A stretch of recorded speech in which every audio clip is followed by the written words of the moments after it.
She was hiding in the pantry, holding a $300 anniversary watch, trying to surprise him.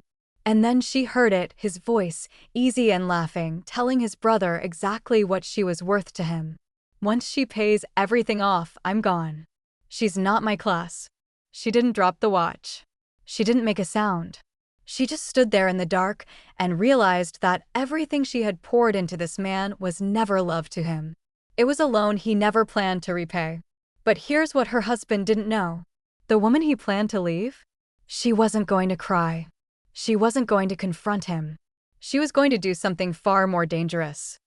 She was going to become invisible and use every signature, every account, every asset he had built on her back to dismantle his entire future. Quietly, legally, completely. Simone had always been the kind of woman who made things work. Not because she had to, because she believed in what they were building. The early mornings, the late invoices, the quiet decisions she made in the dark to pay his debt instead of taking her mother on that trip she kept promising. She told herself it was temporary, that strong women carry the weight while the dream catches up. What she didn't realize, what no one had the courage to tell her, was that Julian wasn't running toward the dream with her. He was running toward his exit. And she had been funding every step of it. Simone Avery Bennett walked into rooms the way most people apologize, carefully, taking up as little space as possible. She was stunning, though she'd never say it. Deep brown skin that caught light like polished mahogany. A full, soft figure she had spent years trying to hide under structured fabrics and bold colors that were equal parts armor and apology. Her eyes were the giveaway. Large, soulful, perpetually braced for something. Julian had told her once, early on, "You're the most capable woman I've ever met." She had held on to that sentence for 6 years. She didn't know, until that night in the pantry, that capable had always been his word for useful. She checked the accounts the next morning. Not frantically, methodically. The way a woman does when she already suspects what she's about to find. There it was. Tucked between routine transfers and miscellaneous expenses she had never questioned. An account she had never seen. Growing quietly for 14 months. He wasn't just planning to leave her. He had been saving for it with her grocery money. And the last loan? The one she was about to sign? That was his final withdrawal. She could have cried. She could have confronted him at the breakfast table, let everything shatter in real time. Instead, Simone did something Julian would never have predicted. She made him coffee. She kissed him on the cheek. She said, "I'll wire the payment this afternoon, babe." And she smiled. Because she had already made a decision, one that would cost him everything he thought he had secured. But first, she had one more account to check. And what she found there, that changed the plan entirely. Before we go any further, if you have ever poured everything into someone who saw you as temporary, this story is for you. Subscribe, like, and let's keep going. She waited until he was asleep. Not because she was afraid of him, because she needed the silence to think clearly. And thinking clearly was the only weapon she had left. She sat at the kitchen table with her laptop, a cup of tea she never touched, and 4 years of joint financial statements she had never once questioned. She had always trusted him with the numbers. That was her first mistake. It started small. A grocery transfer, $200, to an account she didn't recognize. She almost scrolled past it. She didn't. She typed in the account number. Her hands were steady. Her chest was not. The account had been opened 14 months ago. Deposits every 2 weeks, like clockwork. Never enough to notice. Always enough to grow. Simone leaned back in her chair and stared at the screen. 14 months. He had been planning this while she was planning their future. She scrolled further. Further. Her grocery money. Her miscellaneous household transfers. Even the $80 she had moved for his mother's birthday gift last April. Every single cent was sitting in an account she had never seen. He hadn't just been unfaithful. He had been methodical. And that somehow was worse. She thought about the night she skipped her own dentist appointment to cover his quarterly payment. The weekend she told her sister she couldn't visit because money was tight. It wasn't tight. It was being stolen. Quietly. by the man who kissed her forehead every night. Simone closed the account window. She opened a new document, and she began to write down every number she could find. Not because she was panicking, because she was done being the woman who didn't look. That's when his laptop, still open on the counter, lit up. A notification. Clean and simple. An automated confirmation from a restaurant she had never heard of. Reservation confirmed. Table for 2. Saturday, 8 p.m. Booked under Julian Bennett. Simone read it twice. Then she set down her pen. Because it wasn't the reservation that shook her. It was the date. Saturday was their anniversary. The gala was Julian's idea. The money was Simone's. She had written the check 3 weeks ago, smiled through it, and told herself it was an investment in them. In his connections. In the future he kept promising was coming. Now she stood in the middle of a room full of people who didn't know her name, in a dress she bought to make him proud, and her vision was beginning to blur at the edges. She hadn't eaten since morning. Julian had rushed her out before she could. You look fine. Let's go. I don't want to be late. Fine. That word again. She reached for a passing tray, missed it, and the room tilted. Not dramatically. Not like the movies. Just a quiet, slow surrender of the body to everything it had been carrying. She didn't fall. Someone caught her. A hand firm, steady, unhurried, at her elbow. Then a voice. Low. Not alarmed. Not performing concern the way people do in public. Just a question. The wrong question. The right question. How long has it been since you sat down? Not are you okay? Not watch your step. How long has it been since you sat down? Simone turned to look at him. And something about his face, calm, sharp, reading her like he already knew the answer, made her throat close. Because no one had asked her that in years. Not Julian. Not her friends. Not even herself. He guided her to a chair near the window without asking permission. Without making it a scene. He simply moved like a man who had already decided she needed to rest and was not going to debate it. He handed her a glass of water. He didn't hover. He just sat beside her, close enough to catch her again if needed, and looked out at the room like they had been here 100 times. Take your time, he said. That was all. Simone stared at the glass in her hands. Her throat was still tight. Her eyes were doing the thing she hated, filling up without her permission. She blinked it back, straightened her spine, did what she always did. But he saw it. She watched him notice, not stare, not pity, just quietly, carefully register that something in her was close to breaking. And he said nothing. He didn't try to fix it. He just stayed. Across the room, Julian laughed at something. Loud. Unaware. He hadn't looked for her once. The stranger reached into his jacket pocket and placed something on the small table beside her. A business card. But it wasn't his. It was a name she didn't recognize. A title she didn't expect. And a handwritten note on the back in ink that hadn't dried long ago, like he had written it tonight, just for her. She found the restaurant on a Tuesday. It wasn't hard. Julian had left the confirmation email open on the shared tablet, the one she paid for, like a man who had stopped being careful because he'd stopped being afraid. Rive gauche. Thursday. 8 o'clock. Table for 2. Simone didn't cry. She just wrote it down. She had spent 6 years learning how to hold herself together in public. One more night wouldn't break her. She arrived early. Sat at the bar in a coat Julian had never seen, ordered water, and waited. And then the door opened. She recognized the walk first. That particular confidence, shoulders back, chin level, the kind of entrance that fills a room without trying. Simone had taught her that walk. Literally. In a boardroom. 2 years ago. Her name was Danielle. Danielle Carter. 28. Sharp as glass.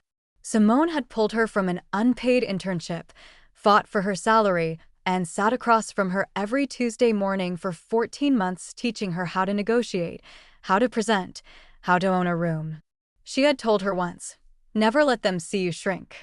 Simone watched Julian stand when Danielle approached the table. He had never once stood when Simone walked in.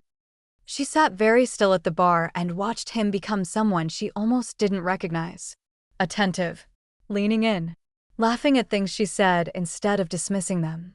This was what his equal looked like. A woman Simone had built. The cruelest part wasn't the betrayal. It was the irony that everything Julian admired in Danielle had Simone's fingerprints all over it. Her confidence, her vocabulary, her posture, her ambition. He had left Simone for a woman Simone had created. She was almost impressed. At some point, Danielle excused herself. Julian leaned back in his chair, relaxed and satisfied, and said something to the empty seat, almost to himself. Simone was close enough to hear every word. "My wife is just the help I haven't fired yet."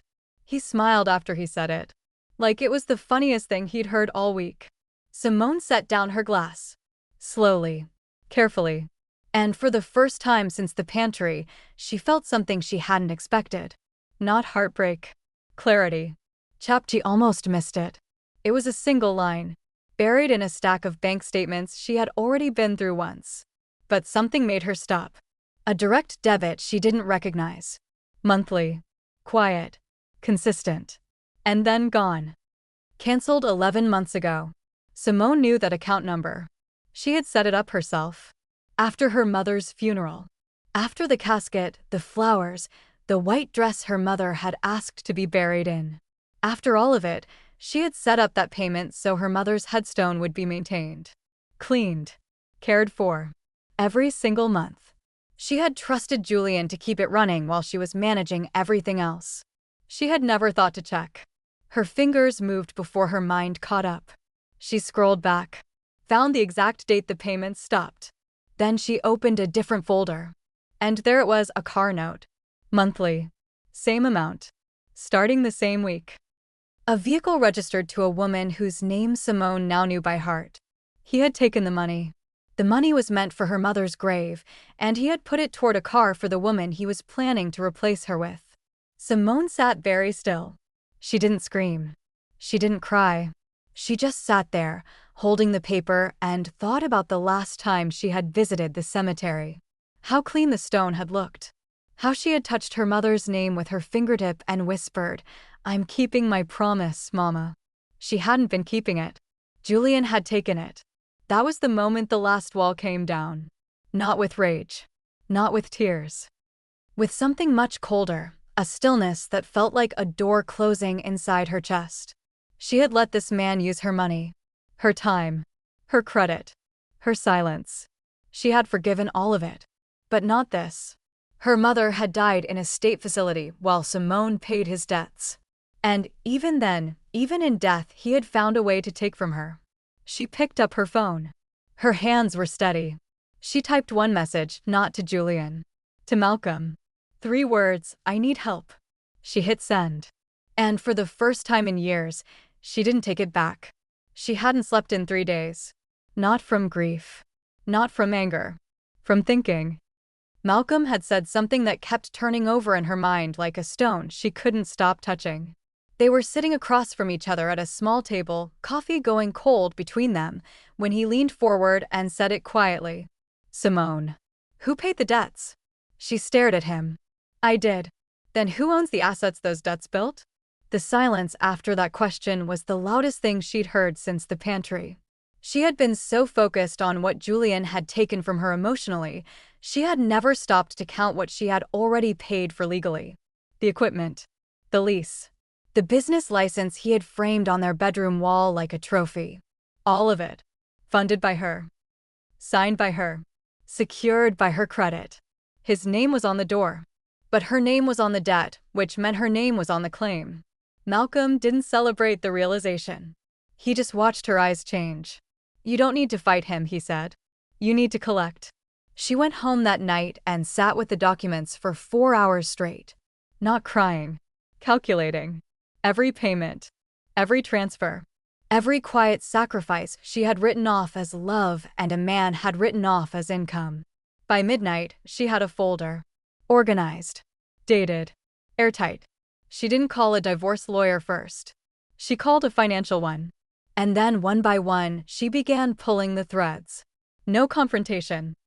No raised voice. No warning. Just quiet, clean, devastating confidence. End of chapter. 3 days later, Julian's phone buzzed at dinner. He glanced at it, a notification from the country club he had joined the month before. The one she had smiled and nodded about. The one she had never once questioned. He excused himself, stepped into the hallway, called them back. When he returned to the table, his face had changed. Simone. His voice was careful, controlled, but underneath it, something new. The first small crack of panic. My card was declined. Do you know anything about that? She looked up from her plate, met his eyes, and smiled, soft, warm, completely unreadable. That's strange, she said. I'll look into it. She hadn't planned to stay. Malcolm had said come by, he'd cook something simple. She told herself it was just dinner. Neutral. Practical. A pause between one decision and the next. But then she walked in and the kitchen smelled like garlic and something slow-cooked and warm, and her chest did something she wasn't prepared for. It ached. Not from pain. From recognition. Like her body remembered what it felt like to be somewhere safe, and had forgotten it was allowed to feel that way again. Malcolm didn't ask her about the accounts. Didn't ask about Julian. Didn't ask about the plan. He just handed her a glass of water and said, "Sit down." And she did. Without negotiating it. Without earning it first. That was the part that broke something open inside her. She watched him move around the kitchen, unhurried, certain, and realized she was waiting. Waiting for the bill. The ask. The moment he'd say what this cost. It never came. He set a plate in front of her like it was the most ordinary thing in the world. Like feeding someone you care about doesn't require a contract. Simone stared at the food for a moment too long. You okay? He asked. She almost said fine. The word was already forming in her throat, automatic, reflexive, 6 years rehearsed. Instead, she said, quietly, I don't know how to just receive something. Malcolm looked at her. Not with pity. Not with analysis. Just the way he always looked at her, like what she said actually mattered. Then tonight, he said, you practice. She ate. Slowly. And for 20 minutes, she was nobody's bank. Nobody's backbone. Nobody's plan. She was just a woman at a table, being fed by someone who asked for nothing in return. It was the most devastating kindness she had ever experienced. Her phone buzzed against the table. She glanced down. Julian. She let it ring once. Twice. Then she picked up. Simone. His voice was different. Tight. Something underneath it she had never heard before. Something is wrong with the bank. My card, the business account, it's all. Where are you? Why aren't you home? Simone looked across the table at Malcolm. He hadn't moved. Just watched her with steady, quiet eyes. She took one slow breath. And smiled. He noticed the couch first. Then the empty wall where her mother's photograph used to hang. Then the bookshelf. Then the silence, a specific kind of silence that only exists in a house that has already decided to move on without you. Julian stood in the doorway, key still in his hand, and said her name like a question. She was already there. Sitting at the kitchen table. Still. Composed. Wearing the white dress, the soft one he always said made her look like she was trying too hard to be innocent. She had chosen it on purpose. There was an envelope on the table. He looked at it. Then at her. Then back at it. What is this? She didn't answer immediately. She let him stand there. Let him feel the weight of a room that no longer belonged to him. Simone. Sit down, Julian. And something in her voice, not the words, but the tone, low and unhurried, made him obey. He opened the envelope. Inside was a single check. His name on it. The exact amount he owed on the final business loan. He exhaled. Relieved. The old Julian smile began to form, the one that said she always comes through. That's when she spoke. I didn't pay the loan, Julian. He looked up. I bought the debt. The smile dissolved. Slowly. The way a man's face changes when he realizes the ground beneath him isn't solid anymore. What does that mean? She folded her hands on the table. Calm. Precise. The way she used to look before she signed every document he slid in front of her, except this time, she was the one who had done the signing. It means I own what you owe. Every cent. He stood up. She didn't move. You can't. I already did. She reached for her bag, slow and deliberate, and stood. I'm not your wife anymore, Julian. I'm your creditor. And the first payment is due in 30 days. She was gone 3 days before Julian noticed the quiet. Not the kind of quiet you feel when someone steps out. The kind you feel when something load-bearing is removed, and the whole structure starts to shift. He called the woman he had chosen. The woman he had called his equal. The woman he had promised a life he hadn't built yet on the foundation Simone laid. The call went to voicemail. Revealed a second call. The third. Then a text, 2 words back. We're done. Julian stood in the kitchen of the house he thought he'd won and felt something he hadn't expected. Not anger. Not pride. Exposure. Turn, because here is what Natasha never told him, what she had never needed to say out loud. She wasn't drawn to Julian. She was drawn to the version of Julian that Simone's money made possible. The dinners. The memberships. The confidence of a man whose bills were always paid by someone else. Strip all of that away. There was nothing left she wanted. Reveal the envelope arrived on a Tuesday. Clean white. No drama. Just a letterhead and a number, the full balance of every debt Julian had allowed Simone to carry, now formally transferred. He didn't owe a bank anymore. He owed her. His ex-wife. His creditor. The woman he had called useful. He sat down. Actually, sat down, the way a man does when his legs stop believing in him. And somewhere between the silence of that kitchen and the sound of his own breathing, Julian understood something that no amount of charm could undo. He had not outgrown Simone. He had survived on her. And she had finally, quietly, legally, completely stopped. Love is not a transaction. It is not a debt to be cleared, a favor to be repaid, or a resource to be managed. It is a sanctuary. And the cruelest thing a person can do is let someone build one for them and then burn it down on their way out. Julian had called it strategy. Simone called it the last lesson she would ever teach him for free.